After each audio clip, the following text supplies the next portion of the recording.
Again, Jesus said, I am a man after my father's heart. You can see it clearly. I must do the will of he that sent me while it is day. And that's the spirit of David.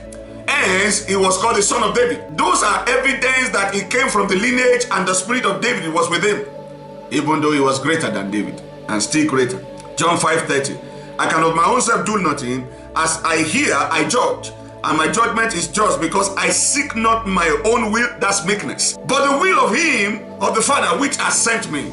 God does not trust man, neither does he trust angel. You have to prove yourself to be trustworthy before God can begin to trust you. And that proving has to be done on a covenant ground.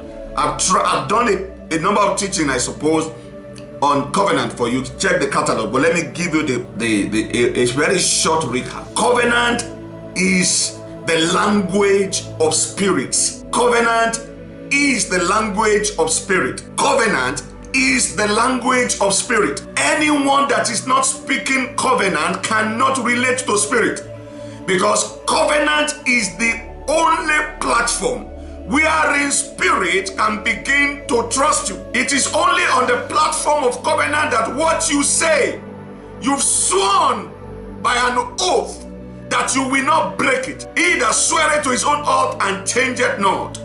You've sworn and you will not break it. Covenant of giving, covenant of praying, covenant of fasting at a particular day of the week. You have sworn, because covenant is what tells spirit that you are reliable, you are trustworthy, and you will be faithful. So all these things you are talking, you are just talking to yourself. You are on the general plane where some crumbs can be dropping on you. Until you bring God to covenant ground, you haven't started with God.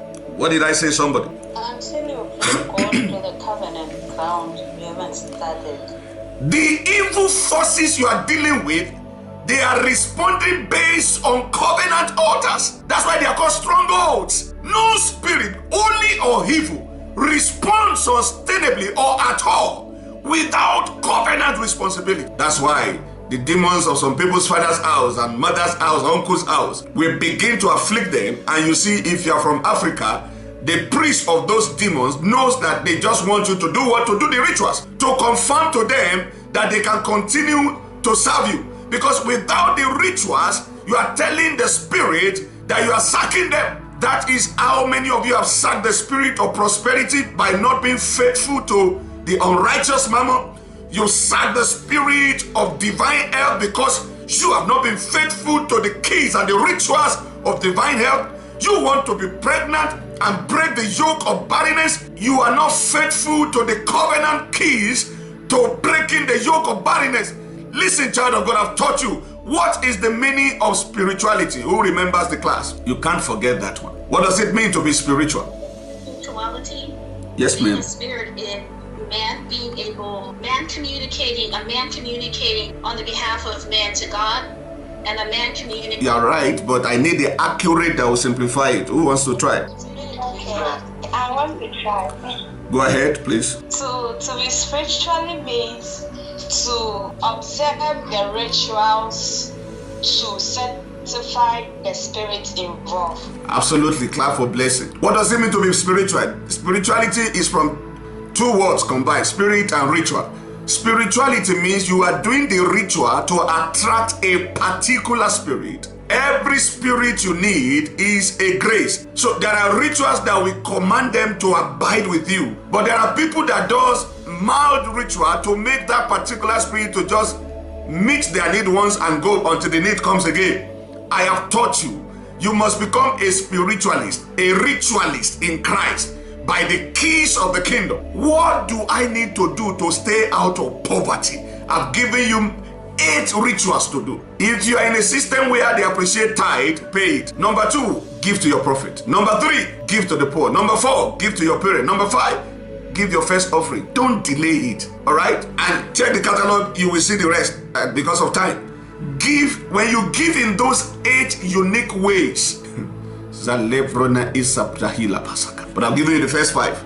So I want you to go and listen to the rest.